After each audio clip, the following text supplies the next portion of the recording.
What is up, Internet Land? Zachamus Prime, aka Zachamus Prime, here with the Transformers video review. Today I'm reviewing the Transformers Studio Series Hot Rod, and I gotta be honest with you, I'm not the biggest fan of Hot Rod. I remember being traumatized when I was a small child and watched the first movie for the first time, and as I got older, I realized that Hot Rod played a significant and negative role in that traumatic moment. But you know what?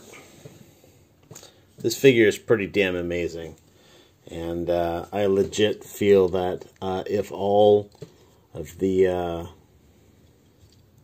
Hasbro figures had as much care and engineering and attention put into them as this one does, they'd definitely be worth their money. I think a lot of Hasbro figures, I feel, are not worth the time in getting them, which is why you don't see me reviewing an awful lot of them on my channel. But whatever. So anyhow, Studio Series Hot Rod. This is part of their Studio Series 86 figures from the 1986 movie. The best movie, if you ask me. There I am being a G1er, I guess. Even though I don't consider myself a G1er, I do consider that to be the best of the Transformers movies. But this figure is really, really damn good. I legitimately wish that I had one or even both of the Masterpiece Hot Rods. I used to have MP09, but I sold that one off actually for astonishingly cheap because I felt like anybody paying a significant amount of money for that figure was getting ripped off. I do not own the smaller Masterpiece Hot Rod, but I have handled it, and it's okay, but it's not great by any stretch of the imagination. It's comfortably mediocre, which is a big step above the MP09 Masterpiece Hot Rodimus, which was comfortably garbage. Anyhow, but this figure is just really good. It's got like a very minimal backpack. The sculpt is really good. It hides the car pretty well. There's a little bit of, build up back here on the back of his legs, but it's not like ridiculous or egregious in any way. It tries to maintain the siege ports, but it really ends up getting them on the bottom of the feet and the back of the leg. There are no other siege ports on this whole figure, as opposed to the Optimus Prime, which I think is a good comparison with this one, who's got siege ports all over him. It's a really good scale, actually, if you ask me. Not that anybody here really cares about my opinion, aside from the fact that you're literally here to hear my opinion on this figure, so whatever.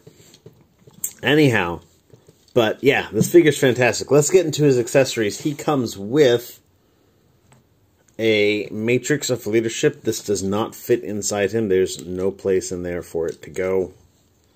It's just all full of transformation goodies.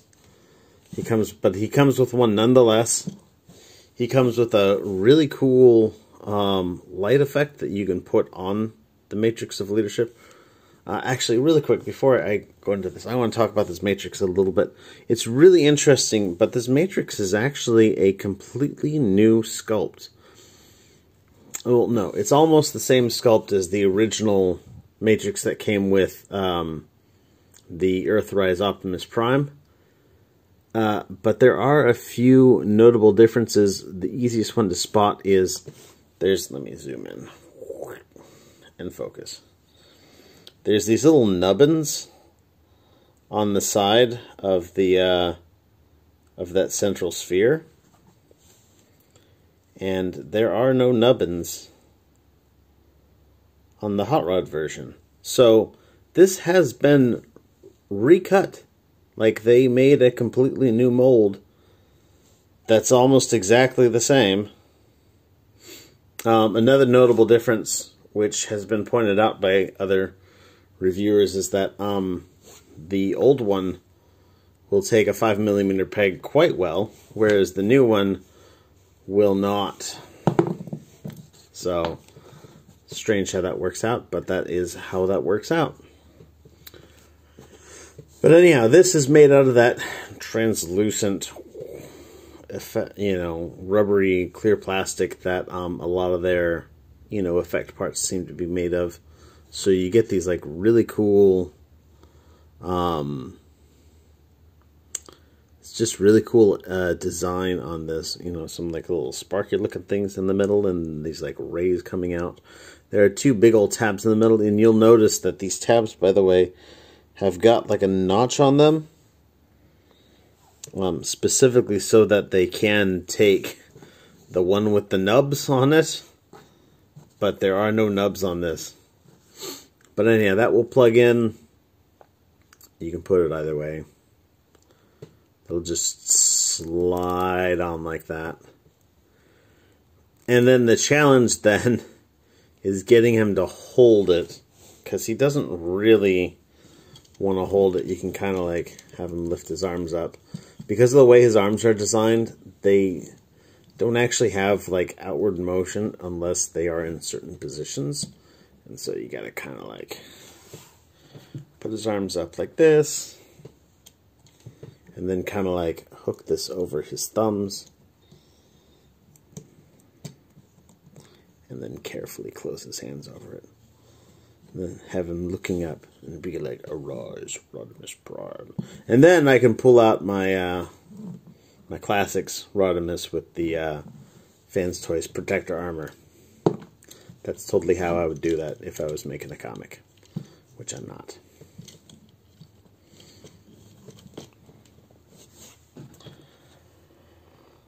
But yeah, that's it for this accessory. He also comes with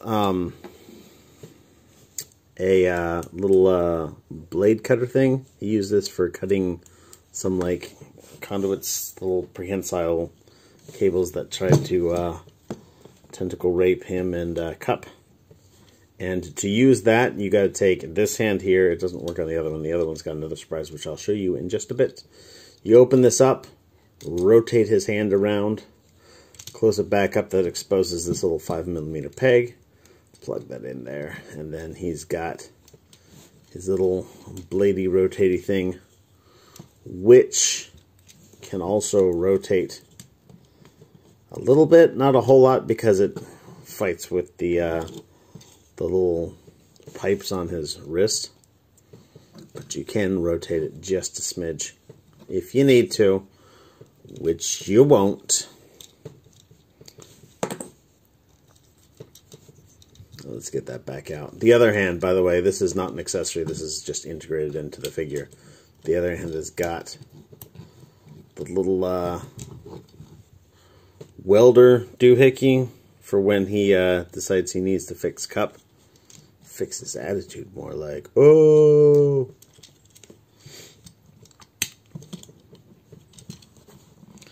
He comes with some guns, which he can hold in his hands.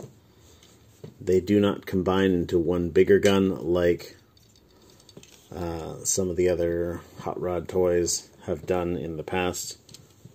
But they are just both molded in red plastic with silver paint on them, except for the handles. And they look pretty decent. They've got, these weird like little tab things on them, but that's for a feature that we'll show in a little bit when we get them into car mode.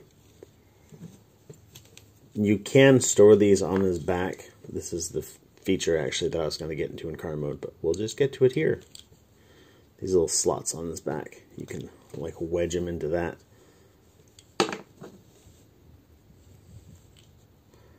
Like so. And then he can hold them on his back. The packaging art actually shows another set of slots on the wing itself, but that didn't make it into the final design, which I think is a good thing. There's those accessories, and then the last accessories that he comes with are two of these, well, I could just stand in, two of these little Again, more of that clear plastic, rubbery, wiggly.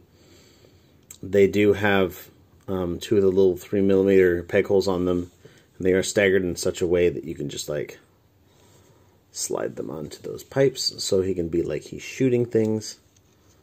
And so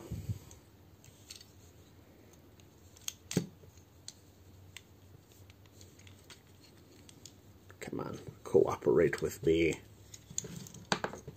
He doesn't want to cooperate with me. This is like your coolest pose, man. Come on. So he can shoot out of his pipes on his arms, which is totally a thing that he does for real. So that's cool. But anyhow, let's get into articulation. Oh, there's one other feature that I want to talk about. This is a feature that you see on the Masterpiece figures, but you don't see on other hot rods usually. You flip up his head and flip out this little clear blue plastic visor that goes over his face, and now he's got his little goggles that he uses to see that there's a hole in the arc, and I don't believe he uses them at any other time. Ever, actually. I don't know, I'll be honest with you, I've never actually seen Season 3, so. And to get that back, you just fold that up and close it back up. And that's it for Hot Rod. Let's get into his posability. So his head is on a ball joint, so it goes around. It looks up quite a bit, looks down a little bit of a side to side. Let me get him centered. Holy crap, how about that? Did you ever think about that, Zach? Yeah. Head rotates just fine. His chin wants to fight. You know, if you want to turn his head backwards, his chin will fight with that just a smidge, but not much. His shoulders are in this weird design where this is just a hinge joint along this axis, and this is just a hinge joint along this axis. And then you've got like a butterfly joint that goes along this axis. So while it's like this, his shoulder, you know, goes out and goes around and, you know, goes forward a little bit. But like if you're putting his arm up, it doesn't have like rotation around this hinge, and it doesn't, it's just, it feels a little bit cumbersome when you're using it, but it's not like awful. It's actually, given the transformation of this figure, it's actually really clever design. It's just, it feels slightly cumbersome, and so like, but like if I were to judge things on a scale of 1 to 10, I would only knock it off like a 1.5. Like, it's not like awful, it's just a little bit weird sometimes in certain poses. He's got a single bend at his elbow for more than 90 degrees of bend. Pivot there. His wrist will go in and out ever so slightly as that hinge joint manifests itself from inside his wrist. His wrist does swivel. And he's got the opening hands much like the Optimus Prime that I pulled out a little bit earlier. He's got a waist joint which goes around just fine. His legs are he's got this skirt armor is integrated into his legs, much like that Earthrise Prime does as well. So his legs go forward quite a bit, go backward, you know, about as much as you really, really need. And they will go out for the full Van Damme. He's got a waist.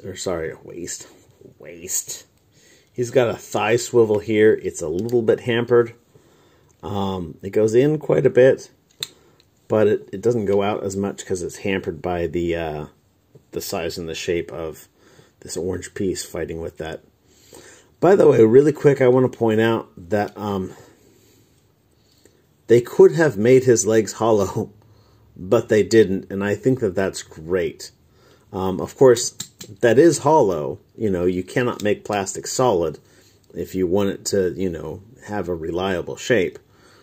But it's made from 2 pieces of plastic that have been screwed together instead of a single piece of plastic that's got, you know, your mushroom peg or whatnot built into it. And it's good like that. And you can see that kind of thing here in his upper arm. There's no hollowness in his upper arm. That's, again, 2 pieces of plastic that are screwed together. There's no hollowness in his forearm. largely because you've got to work this gimmick, and you can't really do that very well if it's all hollow. You did just all hang out. And I mean, you've got all this stuff pegged into here, but again, it's not, strictly speaking, showing big gappy parts of his legs. So that's something that I do like. I don't generally hold hollowness against figures a lot, but if they can engineer it so that it's not gappy, I think that that looks way better. So anyhow, double joint at the knee for quite a bit of bend. You can also kind of bend his leg back the other way if he's like falls off a cliff and he's like, ah, my leg. But yeah, that's the thing that can happen if you're on a big building, you know. A little bit of tilt on his ankle and then a little bit of forward and back rocker on it. So he will pose actually pretty damn well.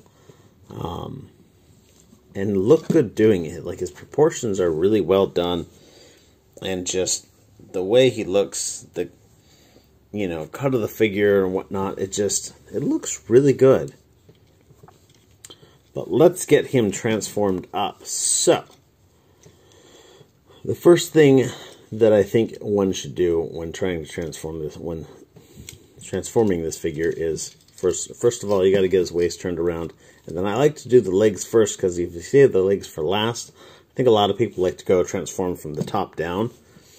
If you save the legs for last, they get obnoxious when you're trying to transform them up. Whereas this, you can just move his legs all the way out. Fold these panels out. These click into place, like so. Fold that foot up. Fold this in. Fold this around. And then that kind of clicks back into place. And again with the other side, exactly the same. Fold this out, fold this out. Click that into place. Fold his foot in. So you can pull this out far enough that you can get this through here.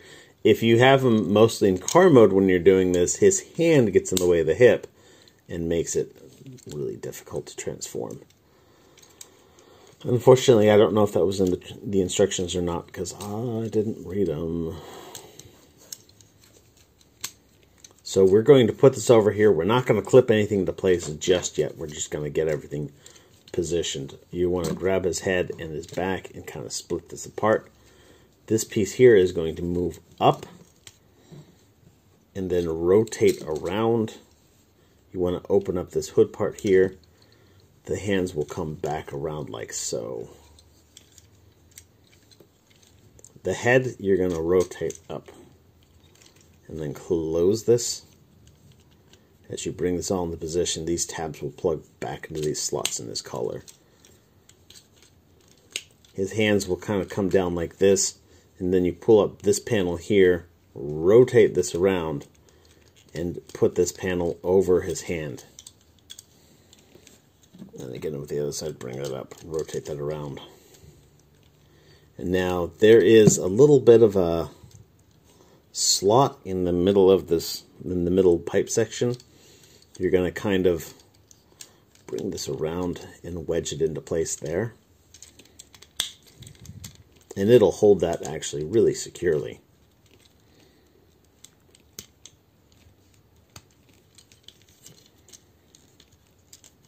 Alright, now close this down. Kind of maneuver his legs into place. There's a tab back here and a tab inside here. You're going to find a way to maneuver those so that they get into both of those, like so. Boom. There's these tabs by the windows here. You're going to put those into these slots that are in his forearms. And then these are going to slide out. And this is going to close up. And there he is in his car mode. And he looks really good. Very much the, like, you know, the retro futurist look that his car mode is supposed to be. I kind of wish that I still had my Titan's Return hot rod, because I thought the Titan's Return hot rod was in really good shape, and I kind of wanted to compare it with this. But I don't have that anymore. I do have the Rodimus Unicronus, but that thing looks, honestly, the car mode here honestly kind of looks like butt compared to this. So one detraction here, his knees stick out in the back, but honestly, that's really not bad. He rolls good. He's got painted rims on the front, no painted rims on the back, because they're pretty much hit up by his exhaust pipes. He rolls well. You can attach his guns onto his front right here, where they are typically placed. The old figure has got like a port there that you can put things, and that's where it usually went. You can of course still put it onto these slots on the back, which were available in his robot mode. Either one looks just as ridiculous. And you can stick this thing on top if you want to go for maximum ridiculousness, so it can look really stupid. Or you can just put these aside and throw them in a baggie like a sensible person. These little effects will tab into his pipes here. And so he can be, you know, rolling around like he's got like blue flames just like coming out of him. But yes, this is a very good figure. I like it a lot. I still don't necessarily care for Hot Rod, and you're not going to change my mind on that matter, probably, possibly, most likely. But this figure is really well engineered, and I like it a lot. I should take some pictures of him with the DX9 carry. I've still got that for like another week or so. Anyhow, thanks everybody for watching. You guys are fantastic. I do recommend this figure. You should go check out, you know, your local stores where you find Studio Series figures. And keep checking back till it comes in. It will come in eventually, I think. So, anyhow, everybody, thanks for watching. You guys are fantastic. Everybody stay awesome and be good to each other. See ya.